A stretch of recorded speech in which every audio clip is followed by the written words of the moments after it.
السلام علیکم students, welcome back to my YouTube channel. تو آج جو ہے ہم جس ٹاپک پہ بات کرنے والے ہیں وہ ہے افلاطون کی مثالی ریاست۔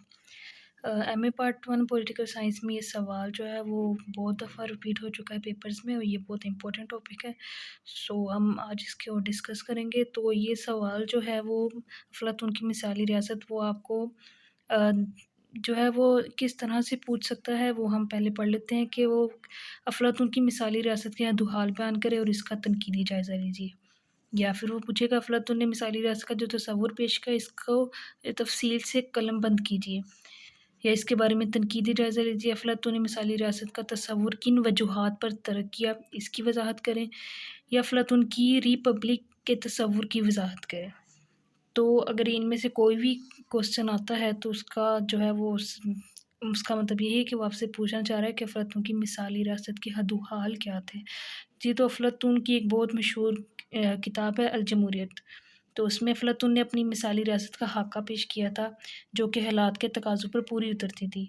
الجمہوریت کے باب نمبر 2، 3، 4 میں پہلے جو ہے وہ ریاست کی تشکیل اور بنیادی نظام تعلیم پر بحث کی گئی۔ 5، 6 اور 7 میں اشتراکیت و فلسفہ کی بنیاد پر قائم کردہ مثالی ریاست پر روشنی ڈالی گئی تھی۔ تو انسانی جو ہے وہ مثالی ریاست میں افلاطون انسانی روح کو 3 عناصر میں مشتمل تشکیل دیتا ہے، 3 عناصر میں، جیسے عقل، ادراک یا جذبہ یا خواہش یا اشتہا۔ افلاطون کی نظر میں فرد کی متوازن نشوونما کے لیے ان تینوں جذبات کا ہونا لازمی ہے۔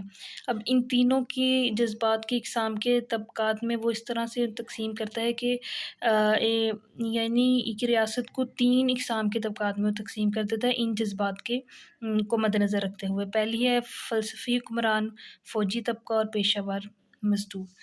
مثالی ریاست کے 3 طبقات تھے۔ فلسفی حکمران، افلاطون جو مقام انسانی جسم میں عقل کو دیتا ہے وہی مقام وہ ریاست میں فلسفی حکمران کو دیتا ہے۔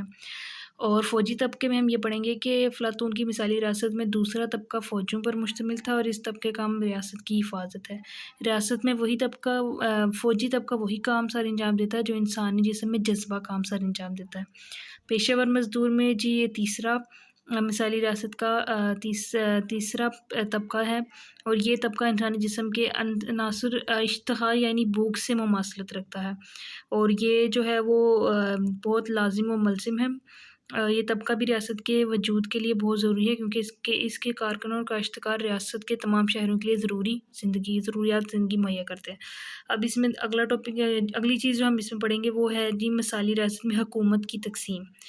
تو وہ الجمہوریہ کتاب، افلاطون اپنی الجمہوریہ کتاب میں مثالی ریاست کو ہے جو 3 اقسام میں تقسیم کرتا ہے حکومت کو: بادشاہیت، اشرفیہ اور بادشاہیت میں کیا ہوتا ہے؟ اس میں جو ہوتا ہے وہ حکومت صرف ایک فرد واحد کے قبضے میں ہوتی ہے، مطلب اس کے علاوہ اس کے علاوہ کوئی اور جو ہے وہ اس کی ساتھ شریک نہیں ہوتا اس کی حکومت میں۔ لیکن اشرفیہ میں کیا ہوتا ہے کہ اس میں حکومت جو ہوتا ہے چند لوگوں کے ہاتھوں میں ہوتی ہے، اور جمہوریت میں ہوتا ہے کہ جمہوریت سے مراد ایسا نظام حکومت ہے جس میں اقتدار علی عوام کے منتخب نمائندوں کے ہاتھ میں ہوتے ہیں، یعنی کہ عوام جس کو چاہے حکومت اس کے ہاتھ میں سونپ سکتی ہے۔ اب مثالی ریاست کی جو خصوصیات ہے وہ یہ ہے کہ اس میں فلاسفر بادشاہ کی حکومت ہے، اور اس میں یہ ہے کہ جائیداد اور عورتوں کو مشترک ملکیت سمجھا گیا ہے۔ پھر اس کے علاوہ اس میں ہے انصاف کو نہایت اہمیت دی گئی ہے، اور مرد اور عورت کو مساوی درجہ حاصل ہے۔ آرٹ اور ادب کو کوئی اہمیت حاصل نہیں، اس کی تعلیم کی حوصلہ شکنی کی گئی ہے۔ مثالی ریاست جو ہے افلاطون کی اس پر کافی تنقید کی گئی ہے، اور یہ وقتی کسوٹی پر پورا اترنے میں ناکام رہی ہے۔ یہ صرف ایک خیال ہے، ہم اس کو حقیقت نہیں کہہ سکتے۔ اس لیے وہ کہہ رہا ہے کہ یہی وجہ ہے کہ 2000 سال گزرنے کے بعد بھی اس پر تنقید کا سلسلہ ابھی تک جاری ہے۔ اور تنقید کے پوائنٹ یہ ہے کہ فرد اور ریاست میں مماثلت ہے، امرانہ حکومت ہے، فرد کی محدود زندگی ہے، مرضی سے اپنا کوئی کام کرنے کی اجازت نہیں ہے، مزدور طبقے سے زیادتی کی گئی ہے، ٹھیک ہے، اس کو صرف دوسرے کے طبقات کو ضروریات زندگی فراہم کرنے کے لیے رکھا گیا ہوا ہے، اور جائیداد اور عورتوں کی اشتراکیت ہے اس میں، آئین کی عدم، مطلب اس نظریے میں آئین کہیں پر بھی نظر نہیں آتا افلاطون کے مثالی ریاست میں۔ غلامی کا وجود ابھی تک موجود ہے، اخلاقیات اور سیاست کا تعلق، مطلب کوئی فرق نہیں رکھا گیا اس میں، ذہانت کے کردار پر برتری۔ آگے ہے جی ادنی طبقے کے لیے تعلیم کے موقع۔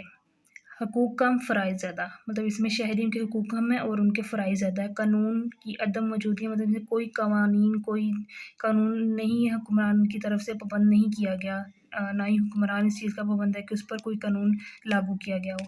اب افلاطون کی مثالی ریاست پر ارسطو جو ہے وہ بھی تنقید کرتا ہے، اور یہاں پہ ایک امپورٹنٹ بات یہ ہے کہ ارسطو افلاطون کا شاگرد تھا، لیکن شاگرد ہونے کے باوجود بھی اس کے نظریات اپنے استاد سے بہت مختلف تھے۔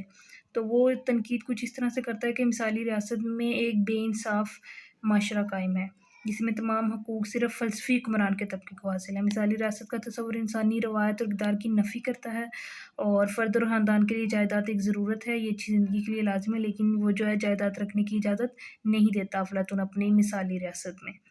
تو آج کا یہ امپورٹنٹ ٹاپک صرف اتنا ہی تھا۔ آئی ہوپ کہ آپ کو یہ سمجھ آ گیا ہوگا، اور اگر یہ آپ کو سمجھ آ گیا ہے تو آپ لائک کمنٹ کر کے ضرور بتائیں، اور میرے چینل کو سبسکرائب کر لیں تاکہ ہر آنے والی ویڈیو آپ تک پہنچ سکے۔ آپ اسی چینل پہ آپ کو جو ہے وہ اس کے علاوہ اور بھی بہت سے ٹاپک جو ہے میں آپ کے ساتھ ڈسکس کروں گی، جو important topic M A political science part 1 کے لیے ضروری ہیں۔ So thanks for watching. اللہ حافظ۔